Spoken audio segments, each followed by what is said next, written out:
आज का हमारा चर्चा का विषय है शास्त्र और वेद। तो और इस विषय में और जानकारी देने के लिए हमारे साथ आज गेस्ट स्पीकर है हिज ग्रेस प्राणवल्लभ प्रभु जी। और प्रभु जी शास्त्र के अध्ययन में पारंगत है। प्रभु जी हिज होलीनेस महानिधि स्वामी महाराज के शिष्य है और शास्त्रों का गहन अध्ययन करते हैं। प्रभु जी ने बहुत सारे उनके गुरुदेव के बुक्स भी ट्रांसलेट किए हैं, जैसे कि आर्ट ऑफ चैंटिंग द हरे कृष्णा मंत्र, हरिनामाचा गजर। तो प्रभु जी आपका बहुत स्वागत है वैदिक कॉन्वर्सेशंस की क्लास में। Hare Krishna. Thank you very much माता जी। तो प्रभु जी क्या हम प्रश्न स्टार्ट करें? जरूर। ओके। मैं प्रार्थना से यस शुरुआत प्रभु करना जी, चाहता यस हूँ। प्रभु जी, यस। सर्वप्रथम मैं आपको बहुत बहुत धन्यवाद देता हूँ कि आपने इस प्रकार से ये चर्चा का आयोजन किया है, और जो श्रोतागण है उनको भी बहुत बहुत धन्यवाद कि वो अपना समय ये समय देकर, मूल्यवान समय देकर यहाँ पे उपस्थित है। तो हम प्रार्थना से शुरुआत करते हैं। ओम अज्ञानतिमिरान्धस्य ज्ञानाञ्जनशलाकया चक्षुरुन्मिलितं येन तस्मै श्रीगुरुवे नमः। हरे कृष्ण कृष्ण कृष्ण हरे हरे, हरे राम राम राम हरे हरे, हरे कृष्ण कृष्ण कृष्ण हरे हरे, हरे राम राम राम हरे हरे, हरे कृष्ण कृष्ण कृष्ण हरे हरे, हरे राम राम राम हरे हरे। श्रील प्रभुपाद की जय। यस माता जी, वी कैन स्टार्ट नाउ। हम शुरुआत कर सकते हैं। यस प्रभु जी, मेरा आवाज आ रहा है ना प्रभु जी? हाँ जी, हाँ आ रहा है। ओके। तो प्रभु जी मेरा आज का पहला प्रश्न है कि सनातन धर्म में शास्त्रों का बहुत ही बड़ा स्थान है, तो और महत्वपूर्ण स्थान है। लेकिन प्रश्न ऐसा है कि आजकल के फास्ट ट्रैक जीवन में हम शास्त्र के बारे में और कैसे जान सकते हैं, और इसको हम हमारे डे टू डे लाइफ में कैसे, किस प्रकार से हमें उसका सहयोग मिल सकता है? बहुत ही अच्छा प्रश्न आपने पूछा है, बहुत समर्पक प्रश्न है। और आज संसार में यदि किसी बात की कमी है तो यही कमी है कि शास्त्र को ही समझ नहीं पाते हैं, समझने का प्रयास नहीं करते हैं। ये संसार का सबसे बड़ा डिफेक्ट है आज के इस युग में, आज के समय में। तो इस प्रश्न को मैं सिंपल भाषा में समझूं तो प्रश्न है कि शास्त्र क्या है, व्हाट इज शास्त्र, है ना। तो इस प्रश्न का उत्तर तो लगभग प्राय सभी जानते हैं। भारतीय होने का यह बहुत बड़ा सौभाग्य है कि हम प्राय ये सब जानते हैं कि शास्त्र क्या है ना। तो शास्त्र क्या है, इसका एक संक्षेप में और सरल भाषा में उत्तर ये है कि शास्त्र उसको कहते हैं जिसके द्वारा हम अपने जीवन को यशस्वी बना सकते हैं।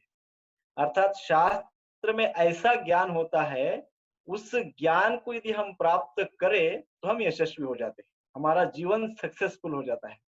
तो शास्त्र वो ज्ञान है जो ज्ञान हमको यशस्वी, सक्सेसफुल बना देता है ना। ऐसा ज्ञान प्राप्त करने से, जैसे आप कई बार पढ़ते हैं ना पॉजिटिव थिंकिंग, है ना, करोड़पति कैसे बने, है ना, वो एक मिनट में ट्रिलियन डॉलर्स, इस प्रकार से आप सुनते हैं ना। राइट। तो उसी प्रकार से शास्त्र का पर्पस क्या है, शास्त्र में जो भी ज्ञान है वो ज्ञान का पर्पस क्या है, तो वो ज्ञान का पर्पस है टू मेक अस सक्सेसफुल, हमारा मनुष्य जीवन यशस्वी हो जाए। उसी के लिए शास्त्र में ज्ञान दिया गया है। तो शास्त्र क्या है, तो शास्त्र वो ज्ञान है जिससे मनुष्य जीवन यशस्वी होता है, सक्सेसफुल होता है। अच्छा, सक्सेसफुल कैसे समझे, कई बार ये हमारे मन में आता है, बहुत सारी भ्रांतियां है सक्सेस के विषय में। क्या किसी के पास मिलियन ट्रिलियन डॉलर है, अब्जोपति है, करोड़पति है, बहुत धन है, तो क्या वो व्यक्ति सक्सेसफुल है? नहीं। क्या वो व्यक्ति हैप्पी है? क्या वो व्यक्ति पीसफुल है? तो सक्सेस के भी दो प्रकार है। हमारा जो हमको जो सक्सेस चाहिए, हमको जो यश चाहिए, वो सम टोटल, हमको संपूर्ण यश चाहिए, हमको कंप्लीट सक्सेस चाहिए, आधा अधूरा नहीं चाहिए। तो दो प्रकार से व्यक्ति सक्सेसफुल होता है, external and internal. External success and internal success. अब एक्सटर्नल सक्सेस बाह्य दृष्टि से जैसा दिखता है, हमको दिखता है कि ये सब संसार सुखी है, आप किसी को भी देखो तो लगता है ये तो सुखी है, दूसरे लोग हमको सुखी लगते हैं। एक्सटर्नल सक्सेस दिखता है, उसमें क्या होता है, एक्सटर्नल सक्सेस यानी बाह्य रूपेण, बाह्य रूप से जो यश हमको मिला है वो कैसे गिनते हैं, कैसे समझते हैं, तो धर्म अर्थ काम मोक्ष। कोई व्यक्ति बहुत अच्छे अपने नीति नियमों का पालन करते हुए कर्म करता है, रोज सुबह उठता है, ऑफिस में जाता है, बिजनेस करता है, या अपने ऑफिस के कार्य में लगा है, और उस प्रकार से किसी को दुख नहीं देता है, किसी की प्रताड़ना नहीं करता है, और इस प्रकार से कार्य करता है धर्म के आधारित, और वो कार्य करके अर्थ यानी धन अर्जित करता है, धन प्राप्त करता है।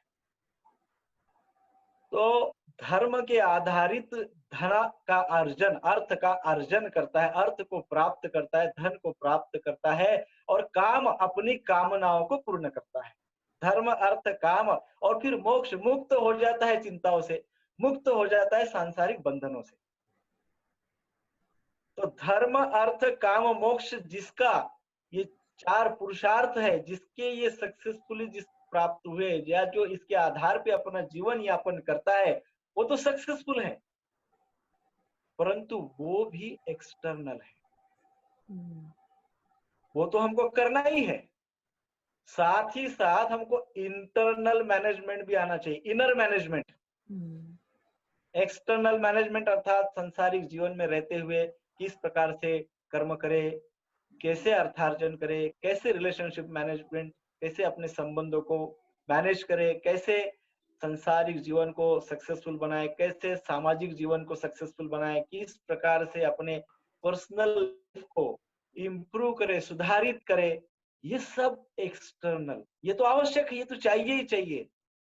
परंतु ये पूर्ण सक्सेस, पूर्ण यश उसी को बोला जाएगा जब हम इनर मैनेजमेंट भी करेंगे। एक्सटर्नली तो हम बहुत अच्छा मैनेज कर रहे हैं, but that is half success. External management is half success. We want internal management also. हमको आंतरिक बातों से भी हमको इंट्रोड्यूस होना होगा, हमको हमारे आंतरिक व्यक्तित्व को भी सुधारना होगा। केवल बाह्य व्यक्तित्व को सुधार कर यश प्राप्त नहीं होगा। तो हमको शास्त्र ये बताते हैं कि किस प्रकार से बाह्य और आंतरिक यश हमको प्राप्त। तो आंतरिक यश किसको कहा जा सकता है? आंतरिक, बाह्य में जैसा कि हमने कहा एक्सटर्नली जो दिखता है, आंतरिक अर्थात जिसमें हमारी इनर पर्सनालिटी इन्वॉल्व है, हमारी आंतरिक व्यक्तित्व जिसमें है। आंतरिक व्यक्तित्व में क्या है? मन, बुद्धि, अहंकार, आत्मा, और आत्मा से शुद्ध चेतना। तो यह जो प्रमुख चार बातें हैं, जो इंटरनल कहा जाता है, इनर मैनेजमेंट जिसको कहा जाता है, ये इनर मैनेजमेंट यदि हमारा ठीक ठीक से रहा तो हमको लव ऑफ गॉड, हमको भगवत प्रेम प्राप्त हो सकता है, हमको दिव्य आनंद प्राप्त हो सकता है, हमको परम शांति प्राप्त हो सकती है, हमको परम सुख प्राप्त हो सकता है। और यही शास्त्र का पर्पज है। शास्त्र का जो ज्ञान है, वो ज्ञान, शास्त्र के ज्ञान का उद्देश्य यही है कि मानव समाज को परम आनंद, परम ज्ञान, है ना, परम शांति, परम सुख प्राप्त हो। और ये इसकी प्राप्ति केवल आंतरिक व्यक्तित्व को सुधारने से प्राप्त होती है। और कैसे सुधारा जाए, इस बात की पूरी जानकारी, पूरा ज्ञान शास्त्र में दिया गया है। तो आज के स्थिति में कैसे ये शास्त्र एप्लीकेबल है, व्यवहारिक है, कैसे इसको अप्लाई कर सकते हैं? अब आप देखिए, शास्त्र डील्स विद मन बुद्धि अहंकार। और मन बुद्धि और अहंकार क्या है? मन बुद्धि अहंकार, आत्मा और आत्मा की चेतना, इन सब को सम टोटल कीजिए, सबको एकत्रित कीजिए। Sum total of all this is equal to inner immunity. आजकल सब लोग इम्यूनिटी के पीछे लगे हैं ना, कोई काढ़ा पी रहा है, कोई गोलियां खा रहा है, कोई विटामिन सी खा रहा है। वो भी ठीक है, आवश्यक है, परंतु उसी के साथ साथ हमको हमारे इनर पर्सनालिटी को भी सुधारित करना होगा, और इसके लिए हमको शास्त्र का ज्ञान लेना होगा। इनर पर्सनालिटी में मन आता है। मन हम सब जानते हैं। मन, जब मन ये विषय आता है तो सब लोग सोचते हैं कि अभी ये बहुत बड़ा ज्ञान दिया जाएगा, परंतु मन के विषय में शास्त्र में जो भी कुछ बताया गया है वो पूरा का पूरा अप्लाइड नॉलेज है, पूरा का पूरा अप्लाइड नॉलेज है। शास्त्र श्रीमद् भागवतम के द्वितीय स्कंद के प्रथम अध्याय में एक सुंदर श्लोक आया है। सुखदेव गोस्वामी कहते हैं, जीतासनो जित श्वासो जित संगो जितेंद्रियो। जीतासनो जीत श्वासो जीत संगो जितेंद्रियो स्थूले भगवते रूप मनः संधारयोध्य। स्थूले भगवत रूप मने मनः संधारयोध्य। बहुत सुंदर वर्णन किया गया है। यहाँ सुखदेव गोस्वामी श्रीमद् भागवतम में कहते हैं कि यदि हम अपने मन को स्थिर करना चाहते हैं, अपने मन को सुदृढ़ करना चाहते हैं, अपने मन को पवित्र बनाना चाहते हैं, तो सुखदेव गोस्वामी बहुत सुंदर बात कहते हैं, जीत आसनो जीत श्वासो। जीत आसन अर्थात शारीरिक व्यायाम करो, आसन करो। शास्त्र कह रहे, शास्त्र में क्या है ये बता रहे हैं हम कि शास्त्र में क्या है जो आज की स्थिति में हमारे लिए बहुत ही उपयुक्त है। जीतासनो जित श्वासो, श्वास पे नियंत्रण रखो, श्वास का अभ्यास करो अर्थात प्राणायाम करो, आसन करो, प्राणायाम करो। फिर बहुत सुंदर बात बताई गई है, जीत संगे, एसोसिएशन, सत्संग करो।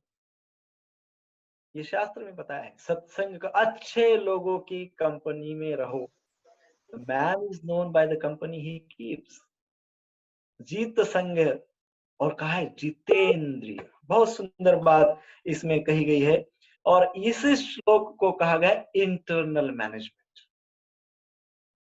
इस श्लोक में जो कहा गया है वो शास्त्र का जो हमने संक्षिप्त रूप में यहाँ पे जो वर्णन बताया है वो यही है कि इस प्रकार से यदि हम अपने जीवन को इस श्लोक के अनुसार जीते हैं तो निश्चित ही क्या होगा, निश्चित ही हम अपने जीवन में इक्विलिब्रियम, बैलेंस रख पाएंगे, अपने जीवन को बैलेंस कर पाएंगे।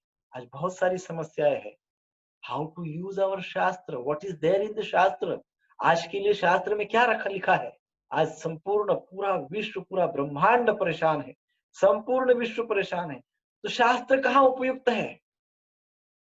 व्हाट इज द एप्लीकेशन, क्या शास्त्र क्या है जो मैं अप्लाई करूं। तो शास्त्र ये, शास्त्र कहता है कि जितासनो जित श्वासो जीत संग। तो अपने फिजिकली फिट रहिए अर्थात आलस्य न करे, और विशेष प्रकार के आसन करिए, थोड़ा घूमिए चलिए, थोड़ा कष्ट, शरीर से कष्ट कीजिए। आज हमारे संपूर्ण समाज की व्यथा ये है कि हमारा सारा कष्ट मन से ही होता है, शरीर से कष्ट ही नहीं होता है। सारे कष्ट मन को ही करने पड़ते हैं और शरीर बैठा रहता है एक जगह पे। तो शास्त्र क्या कहते हैं, शास्त्र कहते हैं जीतासनो, आसन अर्थात शरीर को एक्टिव रखिए। जित श्वासो, श्वास को नियमित कीजिए। जित संग, अच्छा संग रखिए, गुड एसोसिएशन रखिए। जितेंद्रिय, देखिए, यहाँ शुरुआत हम जो मन से कर रहे हैं, मन को पवित्र करने की बात बताई गई है, मन को स्थिर करने की बात बताई गई है। हमारे शास्त्र क्या कहते हैं? हमारे शास्त्र कहते हैं शरीर शुद्ध, मन स्थिर, बुद्धि सात्विक और अहंकार शून्य। यदि हम है तो यह मनुष्य जीवन हमारा यशस्वी हो गया है। सो इस श्लोक में मन की विशेष बात बताई गई है। इनर पर्सनालिटी जो हमारी आंतरिक मैनेजमेंट है, इनर मैनेजमेंट है, इसकी शुरुआत मन से होती है। और इनर मैनेजमेंट का ज्ञान जो शास्त्र हमको देते हैं, वो शास्त्र भी हमको शुरुआत मन से करने के लिए आग्रह करते हैं। तो यदि हम इस प्रकार से आसन करते हैं, प्राणायाम करते हैं, एसोसिएशन अच्छा रखते हैं, तो हमारा मन बैलेंस हो सकता है, इक्विलिब्रियम रह सकता है। संसार में अनेकों प्रकार के रोग, बीमारियां हो रही है, अनेकों प्रकार के मानसिक रोग भी होते हैं। मन यदि स्थिर है, हमारी जो सिस्टम है, जो शरीर है, शरीर दो प्रकार की सिस्टम है शरीर में। एक सिस्टम ऐसी बनाई है भगवान ने कि जो हमारे शरीर को बिल्डअप करती है, स्ट्रांग बनाती है। हा? हमारे शरीर को स्ट्रांग बनाने के लिए एक सिस्टम कार्यरत रहती है। हमारे शरीर ब्लड बनता है, विटामिन से ब्लड, रस, रक्त, मांस, मेद, अस्थि, मज्जा, शुक्र, है ना। तो इस प्रकार से जो एक सिस्टम है, ये इस प्रकार से धातु, सप्त धातु बनाता है और हमारे शरीर को बिल्डअप करती है। एट द सेम टाइम दूसरी सिस्टम है जो शरीर के अंदर जो टॉक्सिन है उसको बाहर फेंकने का काम करती है। बहुत सिस्टमैटिकली चल रहा है, शास्त्र के आधारित, बेस्ड ऑन वैदिक साइंस। शास्त्र क्या है, मैं बार बार बता रहा हूं कि ये प्रश्न क्या है, शास्त्र क्या है, व्हाट इज शास्त्र, उसके ऊपर हम चर्चा कर रहे हैं। शास्त्र वो ज्ञान है जिससे मनुष्य जीवन यशस्वी होता है। उसमें अगर कोई कोई भक्त अभी अभी ज्वाइन किए हो तो उनके लिए थोड़ा रिपीट कर रहा हूं। और उसमें हम एक्सटर्नल मैनेजमेंट तो जानते हैं, इंटरनल मैनेजमेंट के विषय में, हम इनर मैनेजमेंट के विषय में हम चर्चा कर रहे हैं। और इनर मैनेजमेंट में सबसे पहले आता है मन, और मन की स्थिरता कैसे हो सकती है, मन की शुद्धता कैसे होती है। तो आसन अर्थात शारीरिक व्यायाम करिए, प्राणायाम, वायु को, प्राण को नियमित करिए, नियमन रखिए, नियंत्रित रखिए, स्टेबल रखिए, प्राणायाम, और इस प्रकार से एसोसिएशन, गुड एसोसिएशन। तो इससे मन स्टेबल होता है। और जब मन स्थिर मन होता है तो वो क्या करता है, जो दो सिस्टम हमने बताई है, एक सिस्टम बॉडी को बिल्डअप करती है, एक सिस्टम शरीर के अंदर के टॉक्सिन्स को बाहर फेंक देती है।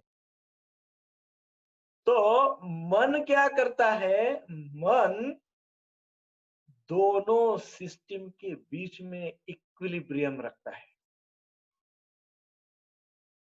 इतना बड़ा कार्य मन का है, बैलेंस करता है दोनों सिस्टम्स को, ताकि शरीर ठीक से शरीर शारीरिक वहन होता रहे।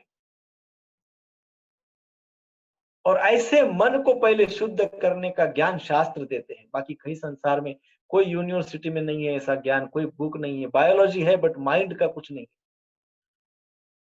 सो जितेंद्रिय कहा गया है। तो शास्त्र ये हमको ये बात बता रहे कि हे भक्तों, हे जीवात्मा, समझिए कि आपको क्या करना है। आपको अपने रोज शारीरिक व्यायाम करना है, प्राणायाम करना है, और अच्छे लोगों का संग करना है, और जितेंद्रिय, ये सबसे महत्वपूर्ण बात है।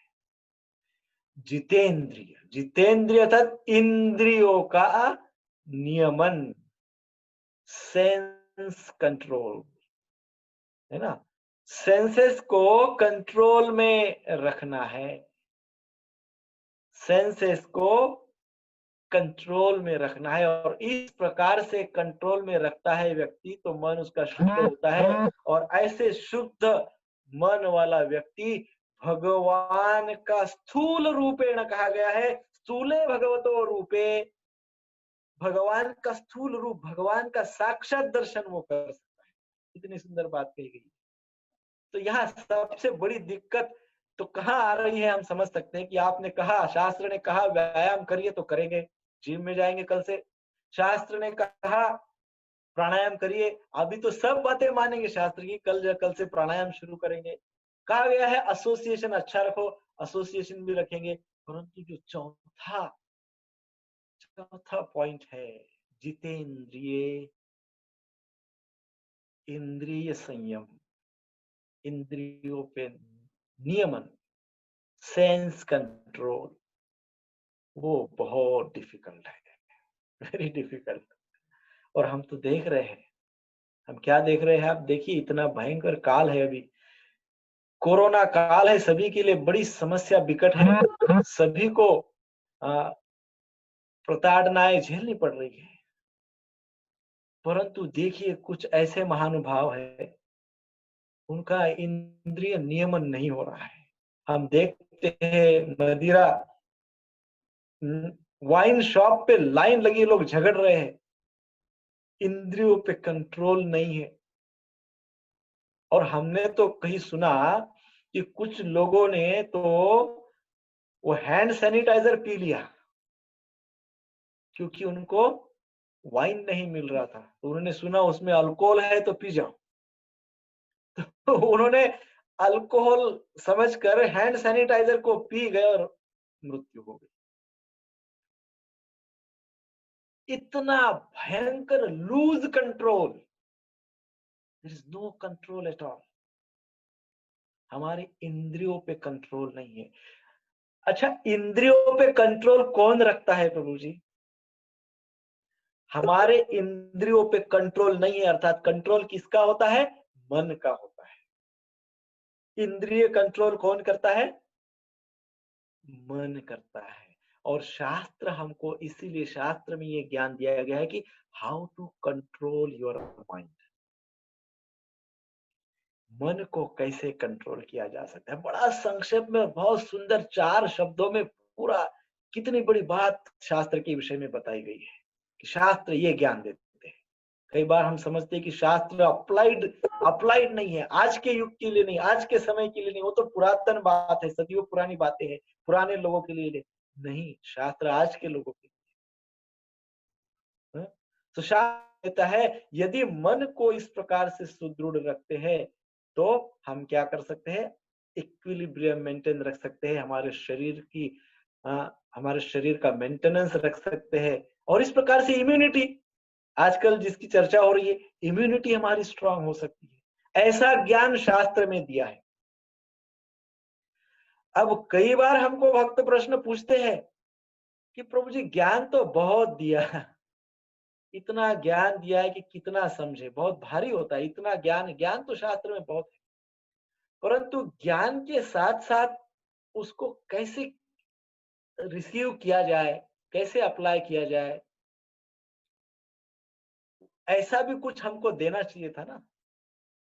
तो ज्ञान शास्त्र के रूप में अप्लाइड साइंस है, ये ध्यान में रखिएगा।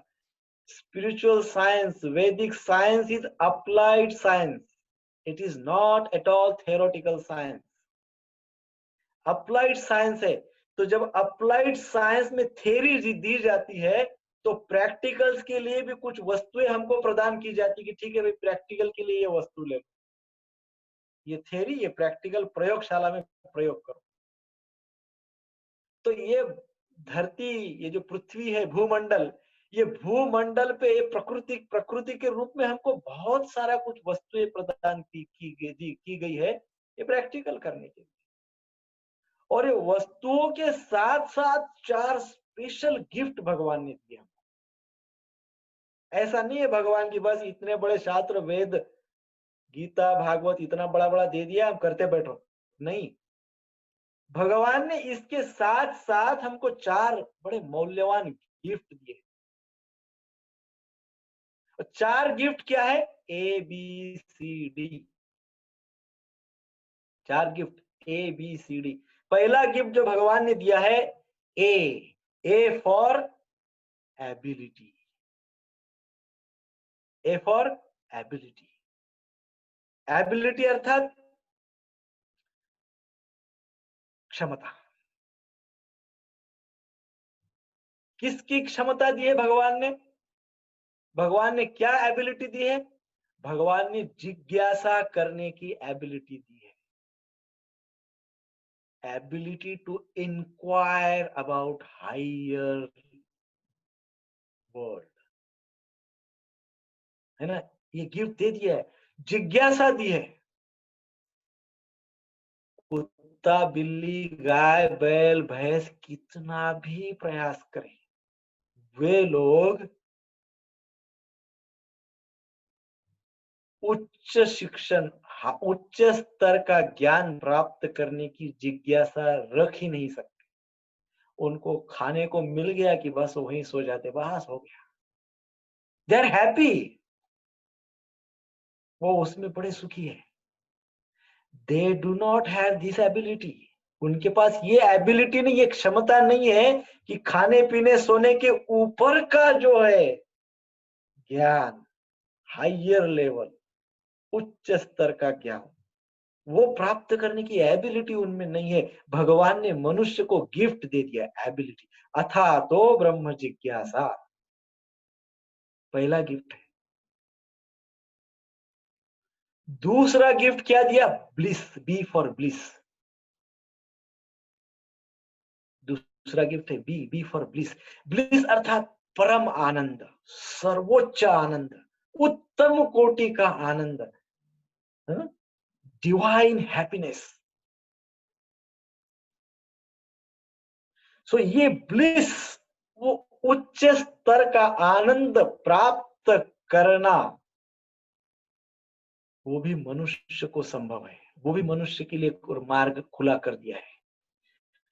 वो भी एक गिफ्ट हमको दे दिया है कि you can have the highest bliss in your human life, permission दे दिया है। जैसे दूसरे प्राणियों को खाने पीने सोने से ही परम आनंद मिल जाता है और दे बिकम मोस्ट हैप्पी, और बस वहां उसके आगे उनका जीवन, उनका ध्येय समाप्त हो जाता है। परंतु मनुष्य के लिए क्या किया है? मनुष्य के लिए भगवान ने वो मार्ग खोल दिया है, peace, you can experience the highest bliss in human form. मनुष्य जीवन में उच्च कोटि के आनंद का अनुभव कर सकते हैं, हाईएस्ट लेवल ऑफ ब्लिस। अच्छा, बढ़िया है दोनों बातें। भगवान दयालु है, कंपैशनेट है, creator is most merciful,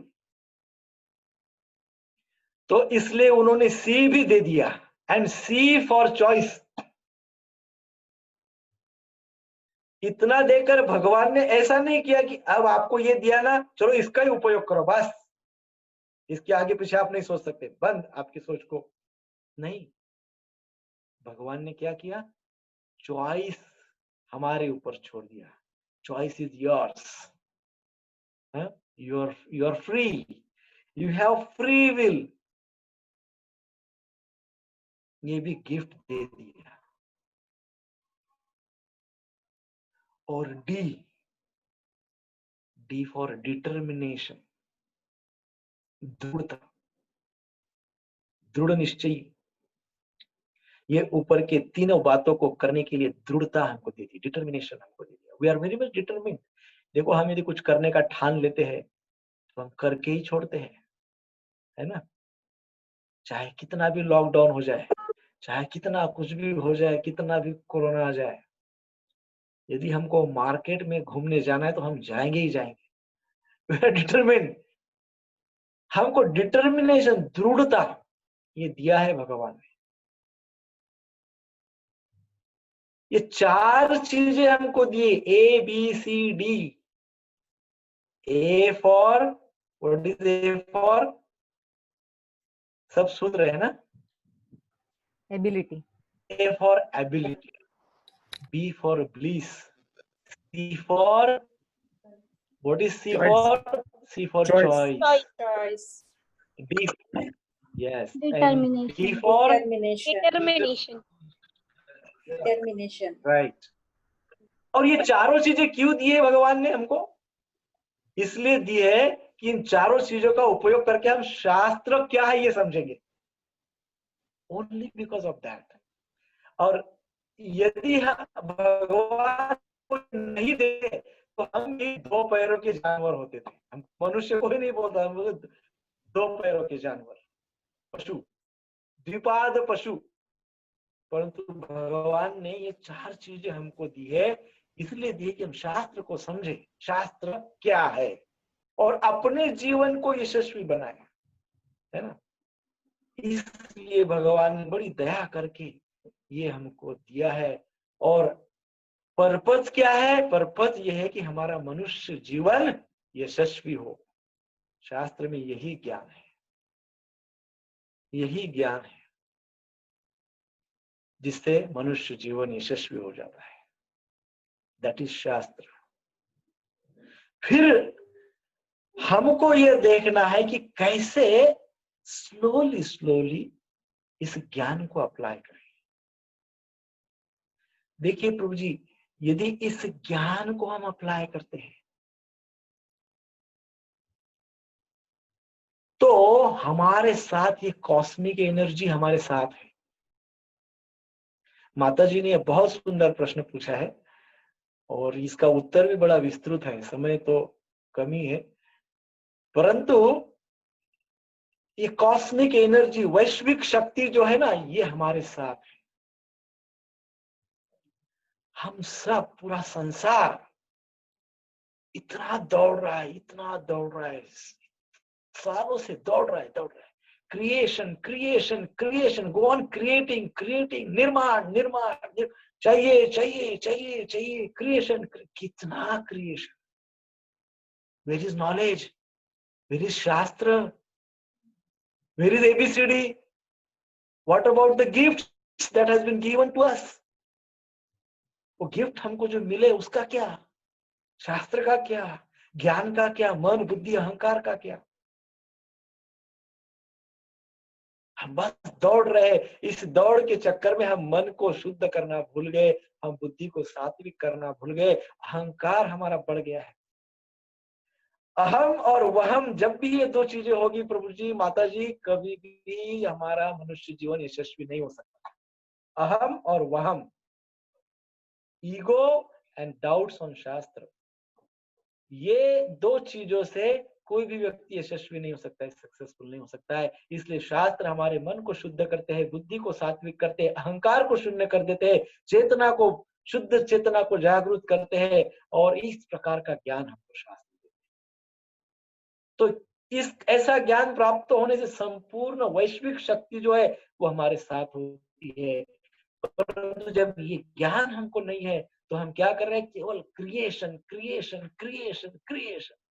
now at this point of time, इस समय वैश्विक शक्ति कुछ और मांग रही है, वैश्विक शक्ति कुछ और अपेक्षा रख रही है, समथिंग एल्स।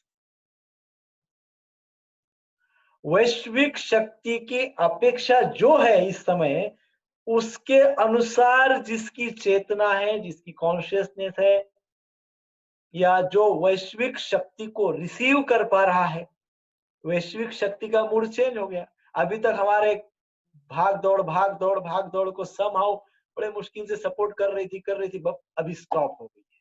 अभी वैश्विक शक्ति को ये क्रिएटिव एनर्जी जो है, कॉस्मिक एनर्जी जो है, इस cosmic energy want something else. वो अभी अपना मूड शिफ्ट कर रही है। अब ये कॉस्मिक एनर्जी के मूड शिफ्टिंग में कोई लोग वो कॉस्मिक एनर्जी का मूड शिफ्टिंग टॉलरेट नहीं कर पाते।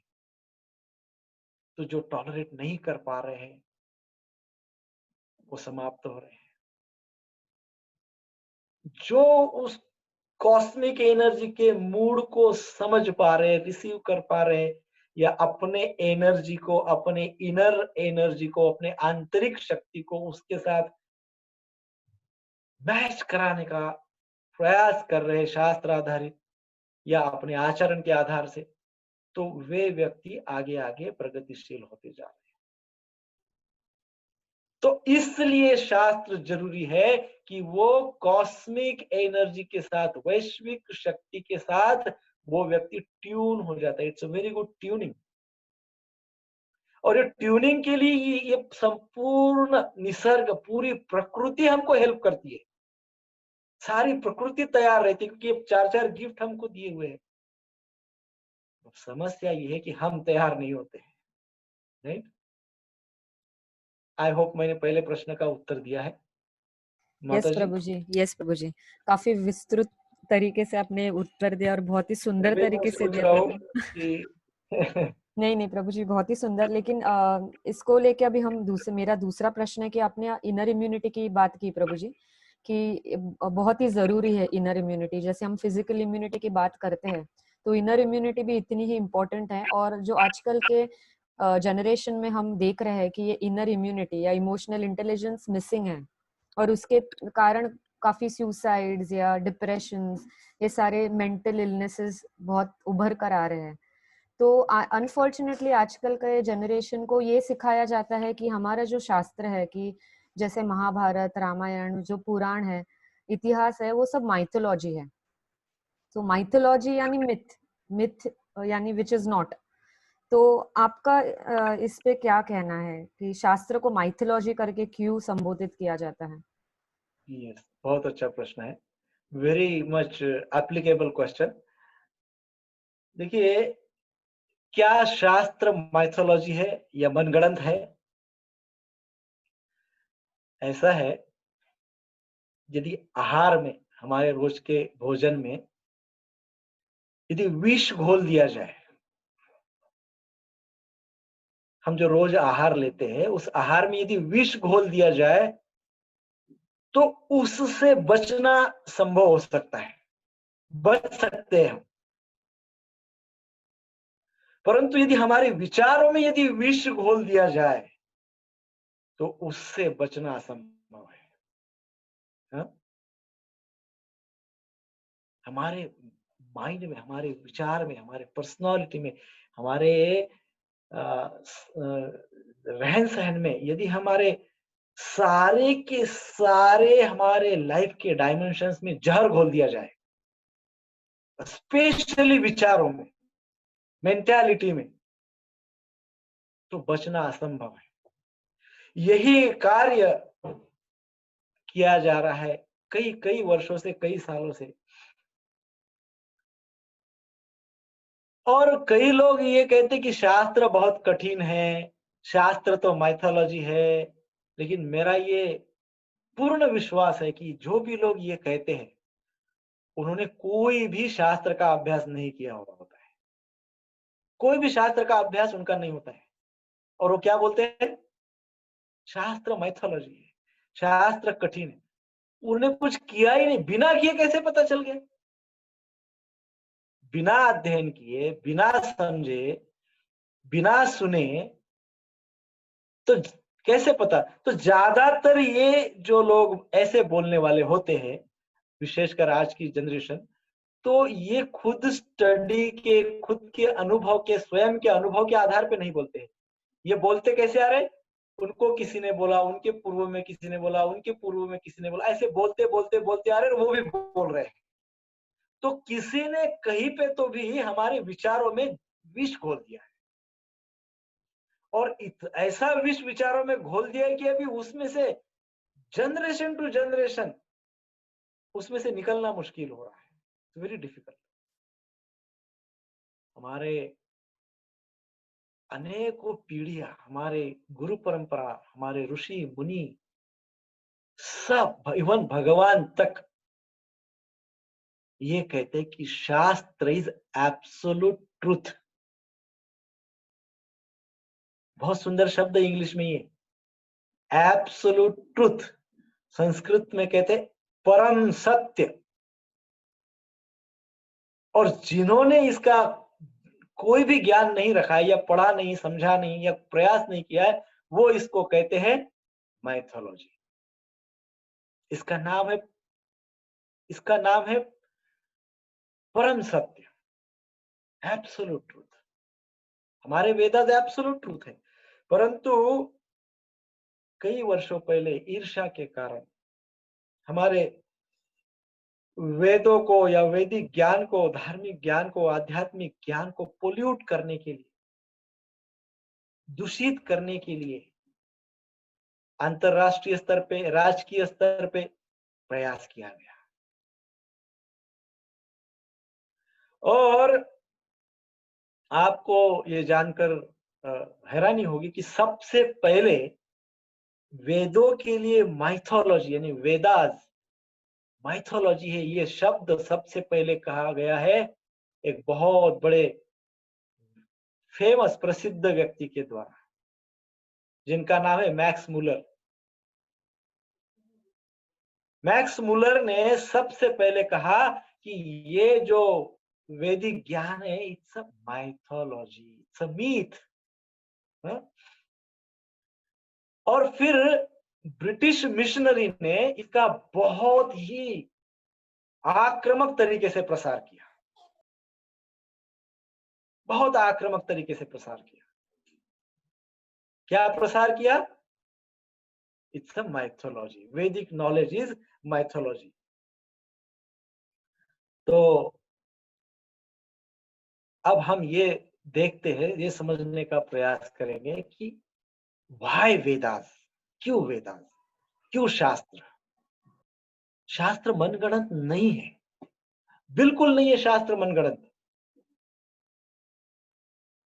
हम शास्त्र के भी इसी बात को हम समझने का प्रयास करते हैं। हमारे वेदों में समय, टाइम फैक्टर के विषय में बताया गया है। हाँ, भगवत गीता में भी है, श्रीमद् भागवतम में भी है। वेदों में हजारों वर्ष पूर्व यह बताया गया है कि एक सेकंड का 10,000वां हिस्सा यानी क्या? निमिष मात्रेण एक सेकंड का 10,000वां हिस्से का वर्णन हमारे वेदों में है। केवल इतना ही नहीं, हमारे वेदों में संपूर्ण यूनिवर्स का, संपूर्ण ब्रह्मांड का कार्यकाल कितना है, इसका वर्णन उस समय हजारों वर्ष पहले किया गया है। हाँ? अब आप देखिए, पूरे ब्रह्मांड का निर्माण कब होता है, ब्रह्मांड नष्ट कब होता है, ब्रह्मांड पूरे पृथ्वी में, पूरे ब्रह्मांड में प्रलय कब आता है, प्रताड़नाएं कब होती है, इस प्रकृति का, इस ब्रह्मांड का, इस नेचर का स्वभाव क्या है, ये सारा का सारा वैदिक ज्ञान में दिया गया हजारों वर्ष, आज भी अप्लीकेबल है। आपको जानकर और आश्चर्य होगा कि गर्भावस्था में जब शिशु आता है, शिशु जब गर्भावस्था में होता है, तो उस शिशु का थिंकिंग प्रोसेस क्या है, इसका वर्णन वेदों में। उसका कैसा माइंड डेवलप होता है, माइंड क्या सोचता है, वो संपूर्ण डेवलपमेंट वैदिक शास्त्र में है। क्या ये अप्लाइड नहीं है? आज भी गर्भ संस्कार कई सारे वर्ल्ड में, वेस्टर्न कंट्रीज में फेमस हो रहा है, वैदिक ज्ञान। अब आप किसी भी माइथोलॉजी, वेदों के लिए माइथोलॉजी कहने वाले व्यक्ति को पूछिए, उनको पूछिए कि ये जो प्राणी है, जीव है, इसके कितने प्रकार की स्पीसीज है? हाँ? है ना, स्पीसीज कितनी? हमारे वैदिक ज्ञान में कई कई पूर्व में, हजारों वर्ष पूर्व में वेदों में लिखा है 84 लक्ष योनि, वेरी स्पेसिफिक। एक एक का कितना है, पक्षी का, स्थलचर, जलचर, मनुष्य, सबका कितना कितना योनि है। मनुष्य की 4 लाख योनियां है, 4 लाख प्रकार की ह्यूमन स्पीसीज है। हमारे वैदिक शास्त्र ने कहीं पे, कहाँ पे बताया है? साउथ इंडियंस अलग है, नॉर्थ इंडियंस अलग है, अफ्रीकन अलग है, जापानीज अलग है, अमेरिकन, इंडियंस, यही 4 लाख प्रकार, और इसका वर्णन शास्त्रों में कई वर्ष पूर्व किया गया है। इतना ही नहीं, यदि आप वेदों का विस्तृत अभ्यास करें तो यह पता चलेगा कि उसमें म्यूजिक का भी ज्ञान है। ये जो स्वर है, किसने बनाए स्वर, कैसे उत्पन्न हुआ स्वर,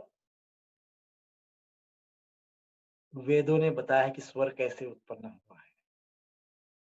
म्यूजिक का ज्ञान है, औषधियों का ज्ञान है, औषधियों का ज्ञान है। पूर्व काल में तो इसका सर्जरी करते थे, और आज भी सर्जरी करते आयुर्वेद के आधार पर।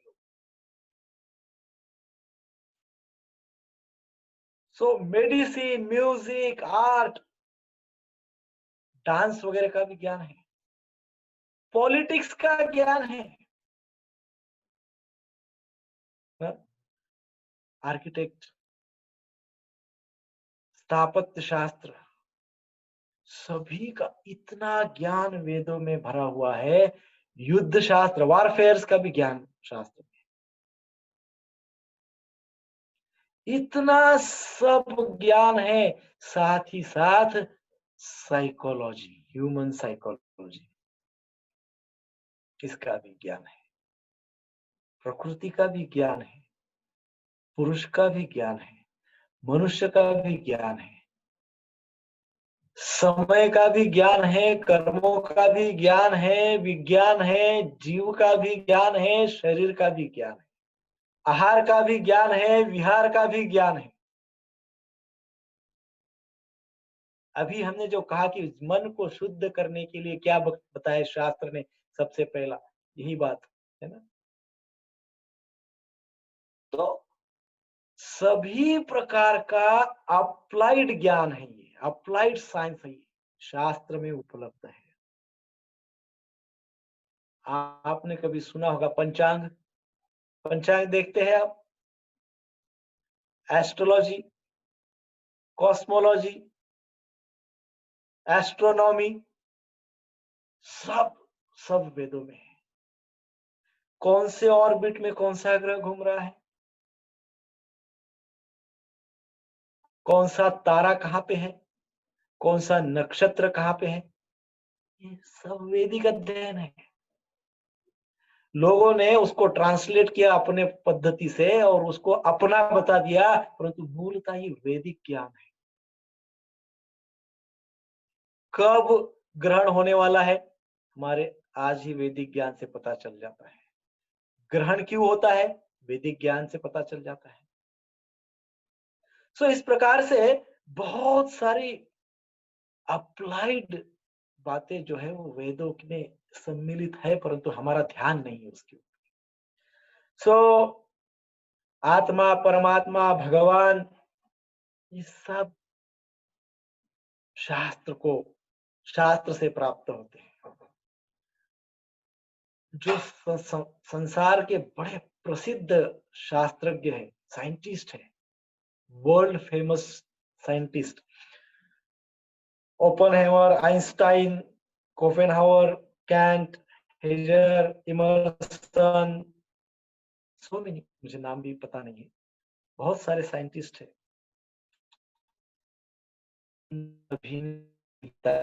किया है, और वो स्वयं कहते हैं कि शास्त्र, वैदिक शास्त्र, भगवत गीता, भागवत, ये मीथ नहीं है, साइंटिस्ट कहते हैं। हमारे इंडियन साइंटिस्ट में अब्दुल कलाम वगैरह, बहुत सारे scientist, they are follower of Bhagavad Gita, they are follower of shastra. कई बार ये हम देखते कि पुराणों में कुछ कथाएं ऐसी होती है जो सिंबॉलिकल होती है, किसी तत्व को समझाने के लिए होती है। तो उन कथाओं का विपर्यास करके लोग कहते कि नहीं नहीं, शास्त्र तो मिथ है, मनगढ़ंत है, परंतु शास्त्र मिथ नहीं है। यदि शास्त्र मिथ होता तो इतने बड़े बड़े साइंटिस्ट, इतने बड़े बड़े रिसर्चर्स ये शास्त्र को नहीं मानते। हाँ। एक बार आइंस्टाइन के पास एक उनके फ्रेंड मित्र आए, दूसरे साइंटिस्ट। उनके कैबिन में एक वो ग्लोब होता है ना, लकड़े का ग्लोब बड़ा ऐसा रखा हुआ था। जो उनके मित्र थे आइंस्टाइन के, वो बड़े नास्तिक टाइप के थे। तो वो नहीं मानते थे कि ये शास्त्र कुछ होता है, तंत्र कुछ है, साइंस कुछ है, विज्ञान मतलब साइंस अर्थात स्पिरिचुअल साइंस, कोई शास्त्र है, कोई भगवान है, ये सब वो नहीं मानते थे। तो पर वो आइंस्टाइन को पूछे कि ये तो बहुत सुंदर ग्लोब है, कहाँ से लाई आप, किसने बनाई? तो आइंस्टाइन ने कहा ये तो ऐसे ही अपने आप गिर गई यहाँ पे। तो हंसने लगे उनके मित्र, ऐसे कैसे हो सकता है, अपने आप कैसे गिर गई है? नहीं, बोले ऐसे ही गिर गई अपने आप। तो बोले हो ही नहीं सकता, इसको किसी ने ना किसी ने बनाया होगा, किसी ने ना किसी ने इसका निर्माण किया होगा। तो आइंस्टाइन कहते हैं कि आप सही कह रहे हो, जब लकड़े की ग्लोब को निर्माण करने वाला कोई है, तो ये जो साक्षात ग्लोब है, ये संपूर्ण ब्रह्मांड है इतना बड़ा, इसको निर्माण करने वाला कोई नहीं होगा और इसको निर्माण करने का कोई शास्त्र नहीं होगा। ऐसे कैसे मान सकते? तो इसको भी निर्माण करने वाला भी है और करने का एक शास्त्र भी है, वो है वैदिक शास्त्र। It's not myth, it's not mythology. हाँ, शिल प्रभुपाद इसको एक उदाहरण देते हैं डॉक्टर फ्रॉग का। कुएं में एक फ्रॉग यानी क्या, मेंढक, मेंढक कुएं में है और एक बार उसका मित्र अटलांटिक ओशन से घूमते घूमते कुएं में आ जाता है। तो उसका मित्र बोलता है, अरे अटलांटिक ओशन मैंने देखा है, वो समुद्र मैंने देखा है, बड़ा विशाल है, महासागर बहुत विशाल होता है। तो वो फ्रॉग कहता है, अच्छा कितना विशाल होता है? बहुत विशाल होता है। अच्छा कितना विशाल होता है, ये कुएं से डबल? तो वो दूसरा फ्रॉग थोड़ा हंसने लगता है। तो वो डॉक्टर फ्रॉग बोलता है, अच्छा डबल नहीं तो ज्यादा से ज्यादा कितना होगा? 3 गुना होगा, और कितना बड़ा हो सकता है? तो वो फिर हंसता है, चलो ठीक है मान लिया तुम्हारी बात, ज्यादा से ज्यादा 4 गुना, मेरे कुएं से 4 गुना बड़ा महासागर होगा, इससे बड़ा महासागर हो ही नहीं सकता, हो ही नहीं सकता। तो जो लोग ये सोचते हैं कि शास्त्र मिथ है, मन गढ़ंत है, वो लगभग इसी प्रकार की कहानी उनके साथ होती है। क्योंकि वो मेंढक का कोई कुएं के बाहर का जीवन ही नहीं है, केवल उतना ही जीवन है। ऐसे ही हमारा जीवन, हम केवल भौतिक जीवन को ही जीवन समझते हैं, मटेरियलिस्टिक लाइफ को ही लाइफ समझते हैं, उसके आगे हम जाते ही नहीं है। मन, बुद्धि, आत्मा, परमात्मा, भगवान, प्रकृति, ये सब सबके पास हम पहुंचते ही नहीं है। हम केवल, हमको इतना ही सुनने की आदत होती है कि हमारे जॉब का क्या होगा, हमारे बिजनेस का क्या होगा, हमको कैसे धन मिलेगा, किस प्रकार से हम निरोगी हो सकते हैं, कैसे हमारे आगे के जनरेशन का कल्याण होगा, बस इतना ही सोचते रहते हैं। उसके आगे हमारे पास कोई क्वेरी नहीं है, कोई जिज्ञासा नहीं। तो जब व्यक्ति के पास आगे की जिज्ञासा नहीं होता है तो फिर वो, उसके लिए तो बहुत बड़ा, जैसे कि वो मेंढक के लिए सागर एक मिथ है, मेंढक के लिए सागर मिथ है, मनगढ़ंत है, क्योंकि जिज्ञासा उसकी विस्तृत नहीं है, जिज्ञासा हायर लेवल की नहीं है। तो इसलिए शास्त्र तो मनगढ़ंत नहीं है, मनगढ़ंत होते तो इतने सारे साइंटिफिक वर्ल्ड, मेडिकल साइंस, सब प्रकार का वर्णन साइंस में, शास्त्र में नहीं हो पूर्व से, है ना? तो शास्त्र क्या है? तो शास्त्र अपौरुषेय है, ये मनगढ़ंत नहीं है। तो इसलिए हम ये बात समझ सकते हैं कि ज्ञान कैसे प्राप्त कर सकते हैं। ज्ञान प्राप्त करने की 4 पद्धतियां है। ज्ञान प्राप्त करने की जो 4 पद्धतियां है, उसमें से पहली पद्धति है प्रत्यक्ष प्रमाण। कई लोग शास्त्र को मिथ इसलिए बोलते हैं क्योंकि वो बोलते हैं हमने देखा नहीं। हमने तो नहीं देखा है ना कि भगवान कैसे होते हैं, हमने तो नहीं देखा है ना कि किस प्रकार से मुझे मेरे अंदर आत्मा है और उसकी चेतना है और उसकी तो मैंने तो देखा नहीं है ना। तो मैंने जो देखा नहीं है वो मिथ है, ऐसे बहुत बार बहुत लोग मानते हैं। तो प्रत्यक्ष प्रमाण पे वो विश्वास करते हैं। प्रत्यक्ष प्रमाण पे विश्वास नहीं करना चाहिए क्योंकि हमारे अंदर 4 प्रकार के डिफेक्ट हैं। पहला डिफेक्ट है हमारी इंद्रिया अपूर्ण है, इम्परफेक्ट सेंसेस। हमारी इंद्रिया अपूर्ण है।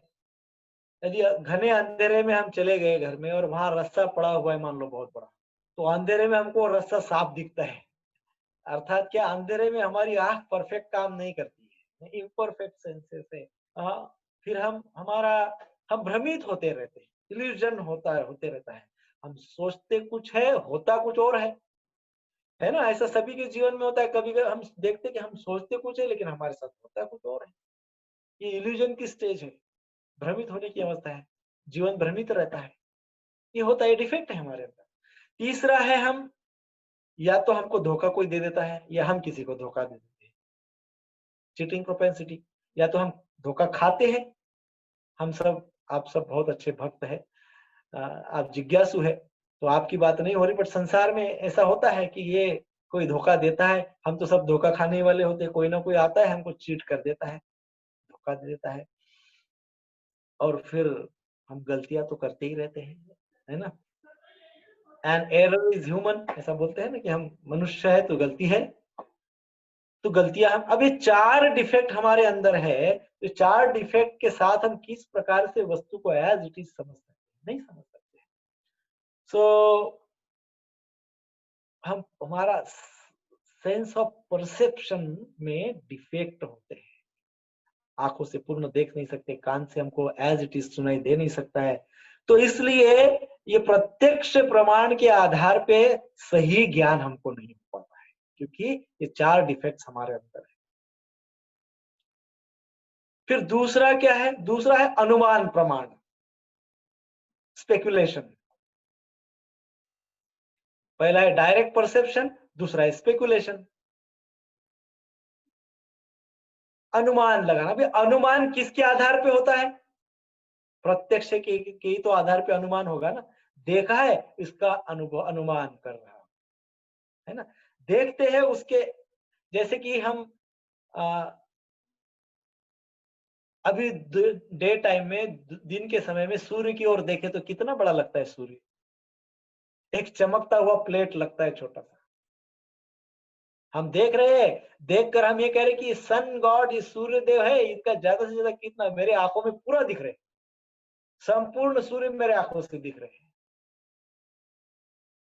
But it is not fact. वो फैक्ट नहीं हो, सत्य नहीं है, अनुमान है। तो अनुमान के आधार पे सत्य का ज्ञान नहीं हो सकता है, वो अधूरा ज्ञान है ना। सो अनुमान प्रमाण भी उपयुक्त नहीं है। तीसरा है शब्द प्रमाण, शब्द। अब ये जो है ना, ये आसानी से प्राप्त हो सकता है, शब्द प्रमाण। और शब्द प्रमाण में भी 2 प्रकार है, एक है पौरुषेय और अपौरुषेय। शब्द प्रमाण अर्थात सदियों से जो शब्दों को सुना गया और उसको लिपिबद्ध किया गया, और हमको पीढ़ी दर पीढ़ी, परंपरा दर परंपरा, ये हमारे पास अभी तक हमको आ गया, शब्द प्रमाण। ये शब्द हमको आ गया। जैसे अभी भी हम कहते हैं कि अरे मेरे दादाजी ऐसा बोलते थे। कई बार तो हमने अपने दादाजी को देखा भी नहीं होता है, कई का सौभाग्य नहीं होता है, दादाजी को नहीं देख पाते। तो देख नहीं पाते हैं तो इसका अर्थ ये तो नहीं है कि दादाजी मिथ है। दादा पर दादा है सब जो भी है, इट्स नॉट मिथ। हमने देखा नहीं, हमने सुना नहीं, बट इट्स नॉट मिथ। तो ऐसे ही ये जो ज्ञान शब्द से आता है, परंपरा से लेकर, वो हम देखा नहीं है, हमारे सामने हुआ नहीं, परंतु जो विद्वान गण हैं, वो उसको रियलाइज करते आ रहे हैं, उसका अनुभव करते आ रहे हैं। तो ये जो दो प्रकार का शब्द ज्ञान होता है, पौरुषेय और अपौरुषेय। पौरुषेय अर्थात बदलते रहना। अभी शब्द से ज्ञान तो हमको भौतिक ज्ञान भी आता है, मटेरियल वर्ल्ड का भी ज्ञान शब्दों से हमको प्राप्त होता है, परंतु उसको कहते हैं पौरुषेय। पौरुषेय अर्थात बदलते रहता है। जैसे उदाहरण, हम छोटे थे तो छोटे से बचपन में हम एक गोली खाते थे, पेट दर्द वगैरह होता था तो एक गोली खाते थे, बरालगन, सबको पता होगा। मैं छोटा था तो हम लेते थे बरालगन। कोई कुछ हो गया वो बरालगन ला के खा लेते थे। लेकिन अब क्या पता चला है? अब ये पता चला है कि बरालगन इज पॉइजनस, अर्थात हम वो जहर खाते थे। तो भौतिक ज्ञान पौरुषेय अर्थात फिर से ये भले ही शब्द से उत्पन्न हो रहा है, ये ज्ञान भी शब्दों से मिल रहा है, परंतु ये क्या है? इम्परफेक्ट है, क्योंकि पौरुषेय ये भौतिक संसार संसार के पुरुष से आया है, व्यक्ति से आया है, मनुष्य से आया है। अपौरुषेय ज्ञान क्या है? अपौरुषेय ज्ञान जो है भगवान से आता है, क्रिएटर से, जिसने संपूर्ण क्रिएशन किया है, वो क्रिएटर से आता है। भगवत गीता में इसलिए भगवान कहते हैं 10वें अध्याय के 32वें श्लोक में भगवान कहते हैं कि हे अर्जुन, मैं सृष्टि के आदि में हूँ, मध्य में हूँ, अंत में हूँ, मैं सर्वत्र हूँ, और मैं ही इस संपूर्ण निर्माण के लिए जो शक्ति है वो शक्ति का अधिष्ठाता हूँ, और मैं ही आध्यात्म विद्या हूँ। मैं ही आध्यात्म विद्या हूँ, अर्थात स्पिरिचुअल नॉलेज। भगवान कहते हैं मैं भी आध्यात्म विद्या नाम, मैं ही आध्यात्म विद्या हूँ। तो इस प्रकार से ये जब भगवान से जब आ रही है शब्द प्रमाण, तो इसमें किसी भी प्रकार का दोष नहीं है, क्योंकि भगवान is perfect, is not like us, he is perfect. तो उनसे जो आया हुआ ज्ञान है वो आध्यात्मिक ज्ञान है, स्पिरिचुअल नॉलेज है, वैदिक नॉलेज है, और वो परफेक्ट है, ट्रूथफुल है, मीथ नहीं है।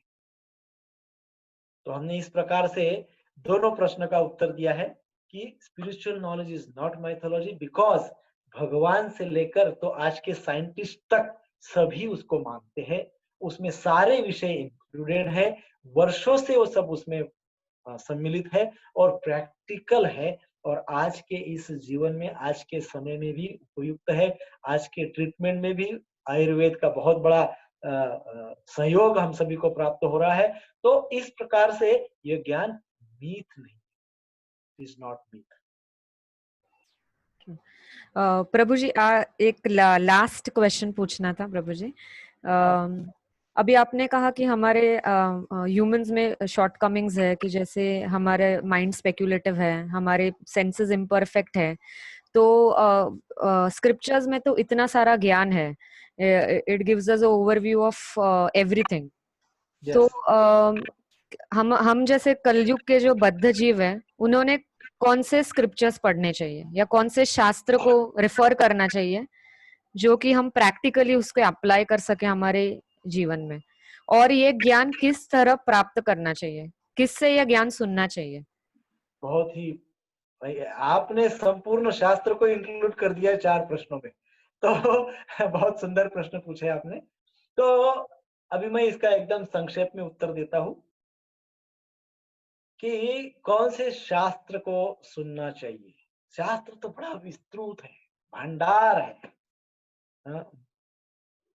निधि, बहुत बड़ा भंडार है।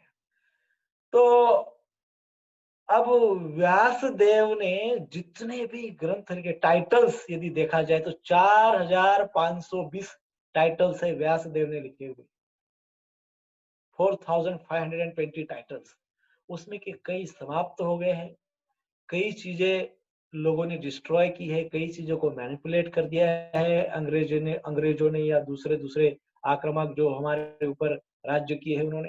तो उसमें से कई समाप्त हुआ है, परंतु तत्व संदर्भ के अनुसार जीव गोस्वामी कहते हैं कि 6% ऑफ द शास्त्र, 6% ही वो संपूर्ण वेदों का 6% ही हमारे लिए उपलब्ध है। और भगवान ये बात पूर्व में जानते थे, बहुत पूर्व में। इसलिए भगवान ने क्या किया, इस संपूर्ण शास्त्र को एक नट शेल में, एक सुपर कैप्सूल बना के दे दी हमको। सुपर कैप्सूल, बस खाओ सारी बीमारी दूर। एक सुपर कैप्सूल, उसका नाम है भगवत गीता। सर्वोपनिषदो गावो दोग्धा गोपाल नंदनम। पार्थो भोक्ता कहा गया है, पार्थो वत्स सुधीर भोक्ता। सर्वोपनिषदों का, सारे उपनिषद को एक गाय का रूप दिया गया है। सारे उपनिषद, सारा वेद, संपूर्ण ज्ञान, जस्ट लाइक सब उपनिषदों का वो गाय के समान है। तो उसका गाय का दूध कौन निकाल रहे? दोग्धा गोपाल नंदनम। भगवान कृष्ण वो संपूर्ण वैदिक शास्त्र रूपी गाय का दोहन करते, और दूध को प्राशन कौन कर रहा है, कौन पीने वाला है? तो कहा गया है पार्थो वत्स सुधीर भोक्ता। पार्थ यानी अर्जुन उसको प्राशन करने वाला है, और अर्जुन जैसे भक्त जो है वो उस ज्ञान को प्राशन कर रहे हैं। और फिर कहा गया दुग्धम गीतामृतम महत्। तो ये जो गीता रूपी दूध है बड़ा महान है। और ये क्या है? संपूर्ण शास्त्रों का, संपूर्ण वैदिक शास्त्रों का निचोड़ है, सार है। और किसने निकाला है? साक्षात जिसने वैदिक शास्त्र बनाए है उसने निकाला है। तो एक ये जो जैक फ्रूट को क्या कहते हैं हिंदी में? कोई जानते हैं? जैक फ्रूट, कटहल, कटहल, कटहल, कटहल। Jack, yes. वो जैक फ्रूट को एक व्यक्ति थे, अंग्रेज थे, उन्होंने अपने सेवक को कहा कि मैंने जैक फ्रूट के बारे में बहुत सुना है, I want to see that jackfruit. तो वो सेवक गए, उन्होंने कहा, साहब ने कहा, तो वो गए, वो पेड़ पे से समहाउ उसको, कटहल को तोड़े, उसको निकाले, उसको धोए, अपने हाथ को अनेकों प्रकार के तेल वगैरह जो कहते हैं प्रिकॉशंस लिए, उसको काटे, उसके अंदर के जो फ्रूट्स है स्वीट मधुर उसको निकाले, एक प्लेट में बहुत अच्छे से सजाए, और उनके सर के पास, उनके साहब के पास परोसे उनको। उन्होंने देखा तो उनको बड़ा गुस्सा, ये क्या है? What is this? I don't want this. I want to see. I want that jackfruit. मुझे वो कटहल चाहिए, उसके बारे में मैंने सुना है, मुझे वो चाहिए। यदि कोई व्यक्ति ऐसा कहे तो अब आप क्या कहेंगे?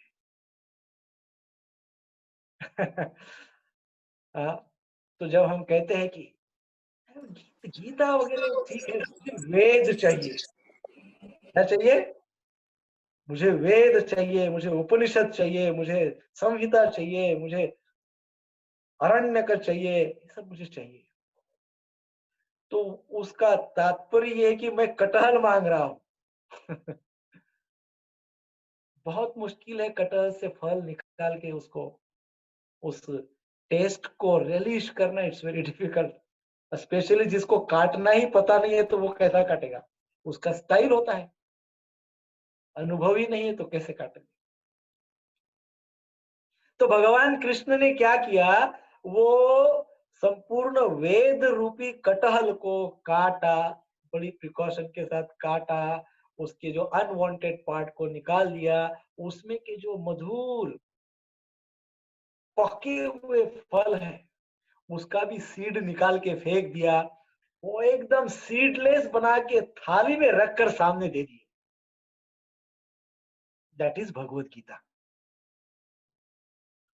और फिर जो भगवान कृष्ण के उपदेशों का पालन करते हुए उनके अनुयायी में जो भी भक्त आए हैं या भगवान के उपदेशों का पालन करते हैं, वो क्या करते हैं, वो कटहल जो जैक फ्रूट है, भगवान गीता रूपी जैक फ्रूट है, उसको वो लेते हैं, उसका रिलीज करते हैं, उसको अपने आचरण में लाते हैं, और आचरण में लाने से कुछ अनुभूतियां उनकी बनती है, कुछ अनुभव उनके बनते हैं, और फिर वो क्या करते हैं, अपने अनुभव को उस जैक फ्रूट के ऊपर क्या करते हैं, जो भगवान ने परोसा है उसके ऊपर थोड़ा हनी डालते हैं, थोड़े ड्राई फ्रूट्स डालते हैं और फिर हमको परोसते हैं।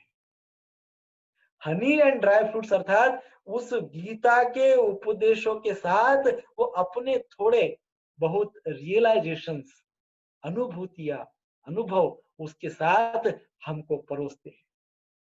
तो इसलिए इन शॉर्ट आज के समय में हमारे जैसे कलयुग के जीव के लिए सर्वोत्तम, सबसे उपयुक्त शास्त्र यदि कोई है तो वो है गीता, भगवत गीता।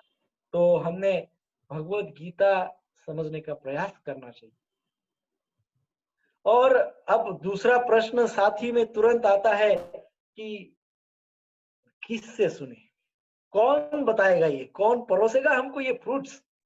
किसके पास फ्रूट है? जिसके पास फ्रूट होगा वही तो परोसेगा।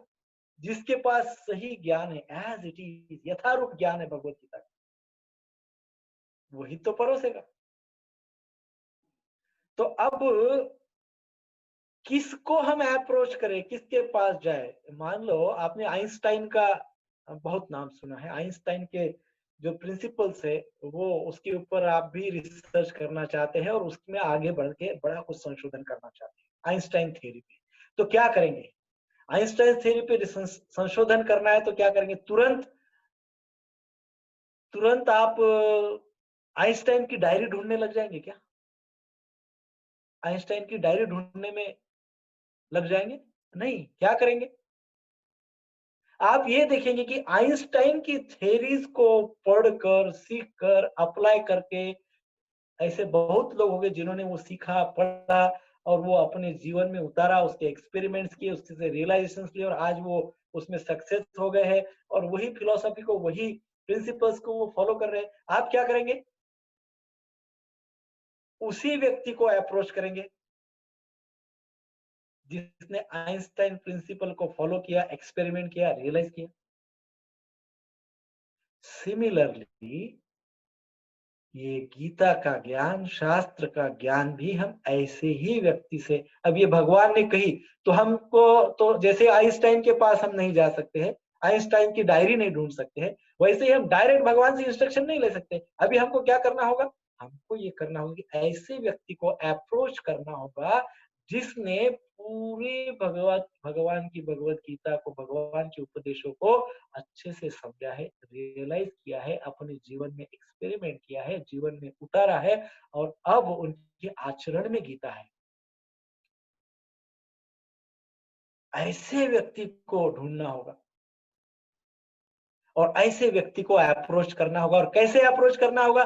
तद विधि प्रणिपातेन परिप्रश्नेन सेवया। तद विधि प्रणिपातेन परिप्रश्नेन सेवया उपदेक्षयन्ति ते ज्ञानम ज्ञानिनस् तत्वदर्शिनः। कैसा अप्रोच करना चाहिए? तो अप्रोच करना चाहिए तद विधि प्रणिपातेन। ऐसे व्यक्ति के पास बड़ी नम्र भाव से जाना चाहिए, प्रणिपात, प्रणाम करते हुए नम्र भाव से अपने अहंकार को दूर रखकर। जैसे कि हमने पहले ही कहा, अहम और वहम मनुष्य के लिए बहुत ही भयंकर हानिकारक है। तो अहंकार को दूर रख के तद विधि, विधि पूर्वक प्रणिपात करते हैं, परिप्रश्नेन सेवा, उनके ऐसे व्यक्ति के पास जाकर प्रश्न पूछना चाहिए। और प्रश्न अपने जीवन का विकास करने के लिए, अपने जीवन को ऊर्ध्व गति में ले जाने के लिए पूछना चाहिए, ना कि एंटरटेनमेंट के लिए करना चाहिए। प्रश्न अपने आप का उद्धार करने के लिए पूछना चाहिए। तो ऐसे भक्तों के पास जाके प्रश्न पूछना चाहिए। और उपदेक्षयन्ति ज्ञानम ज्ञानिनस् तत्वदर्शिनः, वही हमको ज्ञान दे सकते हैं, वही हमको उपदेश दे सकते हैं, क्योंकि वे कौन होते हैं? तत्वदर्शी होते हैं, अर्थात उन्होंने तत्व का दर्शन किया होता है। उन्होंने तत्व का दर्शन किया होता है, अर्थात वो भगवान की जो स्कूल है उसके स्टूडेंट रह चुके हैं। तो अब भगवान ने जिसको ज्ञान दिया, फिर उनसे ज्ञान प्राप्त हो। जैसे कि हमारी परंपरा हम देखते हैं, व्यास देव जी से चलते चलते परंपरा आ रही है, तो हमारे गुरु, हमारे गुरु के गुरु, हमारे उनके गुरु, उनके गुरु, उनके गुरु, उनके गुरु, गुरु परंपरा। तो ऐसे गुरु के गुरु, गुरु के गुरु, परम गुरु, परमोच्च गुरु, ऐसे गुरु के गुरु भगवान तक वो श्रृंखला जाती है। तो जो व्यक्ति गुरु ऐसी परंपरा से जुड़ा हुआ है, भगवान की परंपरा से जुड़ा हुआ है, जिसने जो तत्वदर्शी है ना, जिसने तत्व का दर्शन किया है। तत्व अर्थात क्या? फिलोसॉफी, फिलोसोफिया, फिलोसॉफी अर्थात तत्व। वो ग्रीक वर्ड है उसका philosophy, philosophia, philo means love, sophia means knowledge, love for knowledge. तत्वदर्शी यानी जिसने दिव्य प्रेम का दर्शन किया है। जिसने भगवत दर्शन तो किया ही है, जिसने दिव्य प्रेम का दर्शन किया है, भगवान के दिव्य उपदेशों का दर्शन किया है, अर्थात आत्मसात किया है अपने आचरण में, जिसने भगवान के दिव्य उपदेश उतारे हैं, ऐसे व्यक्ति को अप्रोच करना चाहिए। ऐसे व्यक्ति से ज्ञान समझना चाहिए, दिव्य ज्ञान समझना चाहिए, आध्यात्मिक ज्ञान समझना चाहिए, गीता का ज्ञान समझना चाहिए, वैदिक ज्ञान ऐसे भक्तों से समझना चाहिए। प्रश्न दूसरा इस प्रश्न पे आएगा तुरंत ही कि कैसे ढूंढे। हाँ, हमारे पास तो ज्ञान नहीं। अब अज्ञानी व्यक्ति को ज्ञान ही ढूंढना कितना मुश्किल है, हमारे पास थोड़ी ना ज्ञान है। अब सिंपल बात है, जो व्यक्ति भगवान, जीवात्मा और दोनों के बीच का संबंध, भगवान कौन है, जीव क्या है, मैं कौन हूं, जीव क्या है और मेरा और भगवान का संबंध क्या है, इसके क्लियर क्लियर उत्तर देता है, ऐसा समझना चाहिए कि वो तत्वदर्शी है, उससे ज्ञान ले सकते हैं। लेकिन कैसे ढूंढे? अभी आपको मान लो, किसी को मान लो मुझे डॉक्टर, अच्छा डॉक्टर ढूंढना है। मैं तो डॉक्टर हूं नहीं, मैंने तो एमबीबीएस एमडी किया नहीं, तो मैं कैसे ढूंढूंगा कौन अच्छा डॉक्टर है? तो फिर क्या करते हैं हम जानकार लोगों से पूछते हैं, अच्छे डॉक्टर है क्या, कौन अच्छे डॉक्टर है? फिर जनरल इंफॉर्मेशन एकत्रित करते हैं, फिर थोड़ा सा चिंतन मनन करते हैं और फिर हम डिसीजन लेते हैं किसके पास जाना है। तो ऐसे ही चिंतन मनन करके, प्रार्थना करके, भगवान को प्रार्थना करते हैं तो हमारे समक्ष योग्य व्यक्ति प्रकट हो जाते हैं, तत्वज्ञ प्रकट हो जाते हैं। तो प्रार्थना से वो व्यक्ति हमारे सामने प्रकट हो जाते हैं। प्रार्थना करनी चाहिए। तो किसको अप्रोच करना चाहिए? तत्वदर्शी को, जिसने जो ये स्कूल से पढ़ते आ रहा है उसको अप्रोच करना चाहिए। और कैसे ढूंढना चाहिए? तो प्रार्थना करनी चाहिए, अपने विवेक बुद्धि का उपयोग करना चाहिए और भगवान से प्रार्थना करते रहना चाहिए। तो उस प्रकार से हमको हम ढूंढ सकते हैं। हरे कृष्ण हरे कृष्ण कृष्णा कृष्ण कृष्णा कृष्णा हरे हरे हरे, हरे हरे हरे राम राम राम हरे हरे। Hare बहुत सुंदर Krishna. तरीके से प्रभु जी ने अपने just to sum it up अपने बोला है कि भगवत गीता सारे वेदों का सार है। It's the fruit of all the Vedas, all the knowledge of the Vedas.